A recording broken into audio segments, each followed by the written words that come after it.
Subscribe करें हमारे YouTube channel को और बेल आइकन को प्रेस करें हमारे लेटेस्ट वीडियोस को देखने के लिए।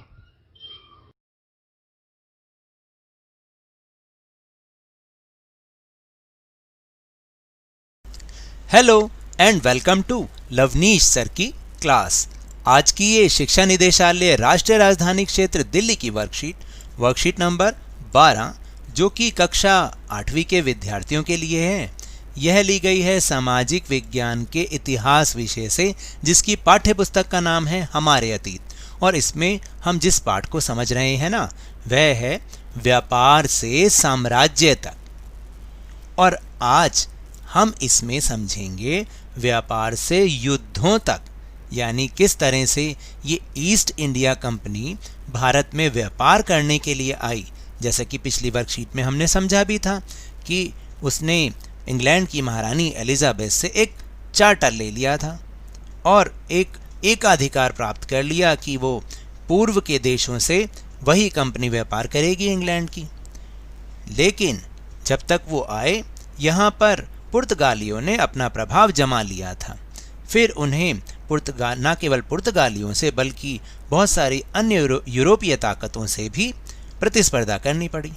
फिर धीरे धीरे उन्होंने यहाँ के नवाबों से रियायतें हासिल की और फिर उन्हीं को ही आंखें दिखाने लग गए। तो इसी के बारे में हम इस वर्कशीट में समझेंगे। तो चलिए शुरुआत करते हैं मेरे साथ और समझने की कोशिश करते हैं। औरंगजेब की मृत्यु के बाद मुगल शासन कमज़ोर हो गया था और क्षेत्रीय शासक अपनी ताकत दिखाने लगे। यानी जो नवाब थे या छोटे छोटे सूबेदार थे, अब वो भी शासक बन गए और अपनी ताकत दिखाने लगे, क्योंकि औरंगजेब की तो मृत्यु हो चुकी थी। बंगाल के नवाब ने ईस्ट इंडिया कंपनी को रियायतें देने से मना कर दिया और व्यापार के अधिकार के बदले नजराने मांगने लगे। साथ ही सिक्के ढालने और किलेबंदी बढ़ाने से भी उन्हें रोक दिया गया। कंपनी और बंगाल के नवाब के बीच यह टकराव बढ़ता गया। सन 1756 में अली वर्दी खां की मृत्यु के बाद सिराजुद्दौला बंगाल के नवाब बने। तो देखा आपने कि किस तरह से जो रियायतें औरंगजेब ने ईस्ट इंडिया कंपनी को दी थी, जैसे कि हमने पिछली वर्कशीट में समझा था ना कि औरंगजेब ने उनके नाम एक फरमान जारी किया था जिसमें यह था कि ईस्ट इंडिया कंपनी को बहुत सारी रियायतें दी गई।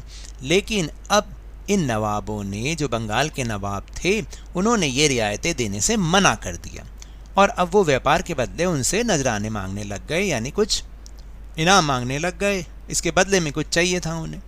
साथ ही उन्हें किलेबंदी बढ़ाने से भी रोक दिया गया।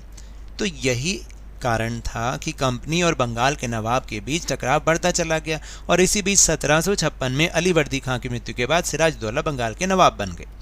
कंपनी को उनकी ताकत से भय था, यानी बहुत डर था उनका। कंपनी उनकी जगह कठपुतली नवाब चाहती थी जो कि उन्हीं के इशारों पर नाचे, यानी जैसा अंग्रेज कहें वैसा ही बंगाल के नवाब मानते चले जाएं। सिराजुद्दौला ने कंपनी को उनके राजनीतिक मामलों में टांग ना अड़ाने का हुक्म दिया और टैक्स अदा करने को कहा। यानी सिराजुद्दौला ने आते ही अपना प्रभाव दिखाना शुरू किया और कंपनी को कहा कि उनके राजनीतिक मामलों में वो टांग ना अड़ाएं और साथ ही जो उनके ऊपर टैक्स बनता है वो भी उसको अदा करने के लिए कहा। लेकिन कंपनी ने बात नहीं मानी। फलस्वरूप कासिम बाजार स्थित इंग्लिश फैक्ट्री पर नवाब ने कब्जा कर लिया और कोलकाता के किले पर भी कब्जे के लिए वो निकला। यानी वो अंग्रेजों को हर तरफ से घेरना चाहता था। कंपनी ने रॉबर्ट क्लाइव के नेतृत्व में सेनाओं को रवाना कर दिया। कंपनी भी कम नहीं थी, उन्होंने भी अपनी सेनाओं को भेज दिया। रॉबर्ट क्लाइव को नौसेना का भी साथ मिला और इस तरह कंपनी और सिराजुद्दौला के बीच सन 1757 में प्लासी का बहुत ही प्रमुख युद्ध हुआ, जिसका इतिहास में बहुत बड़ा भी नाम है। अब आप जानते हैं कि इस स्थान का यह नाम यहाँ पाए जाने वाले पलाश के फूलों के कारण पड़ा था, इसलिए इस जगह का नाम प्लासी पड़ा। प्लासी के मैदान में क्लाइव ने सिराजुद्दौला को हरा दिया। आप जानते हैं उसकी हार का एक बड़ा कारण एक बड़ा कारण क्या था कि उनका जो सेनापति था ना मीर जाफर, वो अंग्रेजों से मिल गया था।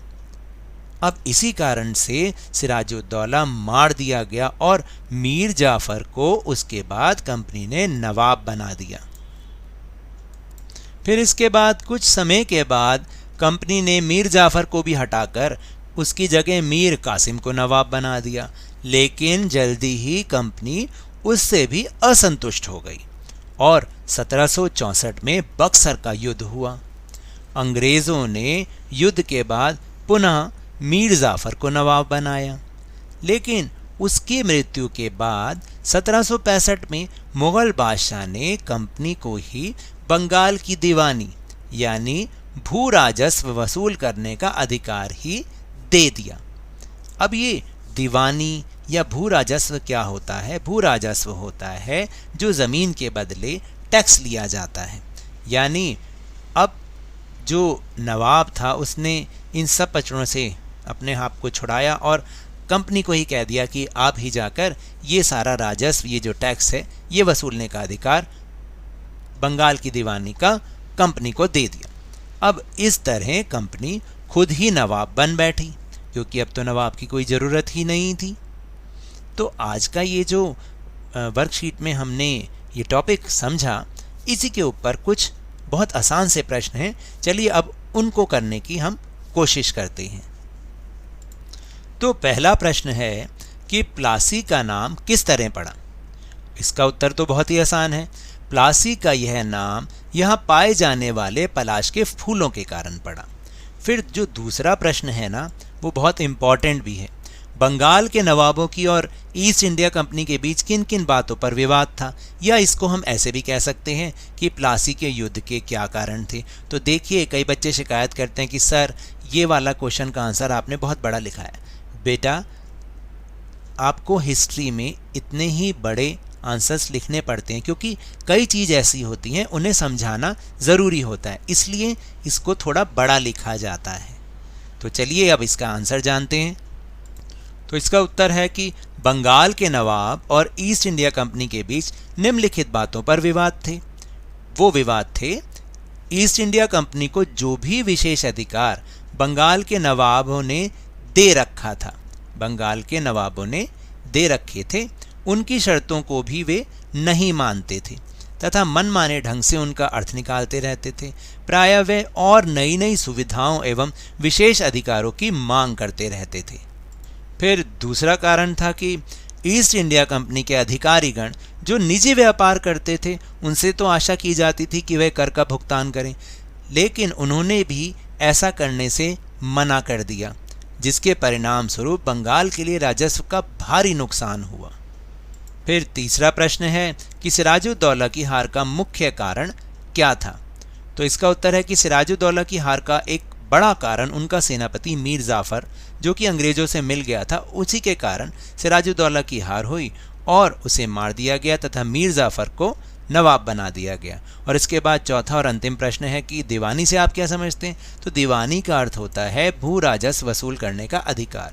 तो ये तो थी आज की वर्कशीट। अगर मेरे इस तरह समझाने से आपको थोड़ा सा भी समझ में आया हो तो इस चैनल को ज़्यादा से ज़्यादा सब्सक्राइब कीजिए, लाइक कीजिए और बहुत ज़्यादा शेयर भी कीजिए। और हाँ, मेरे साथ इसी तरह वर्कशीट को समझते रहिए, लेकिन ध्यान और मन लगाकर पूरी मेहनत और लगन के साथ पढ़ते रहिए। और अगर आपको कोरोना वायरस से बचे रहना है तो मास्क जरूर पहनिए, क्योंकि जब तक दवाई नहीं तब तक कोई ढिलाई नहीं। धन्यवाद।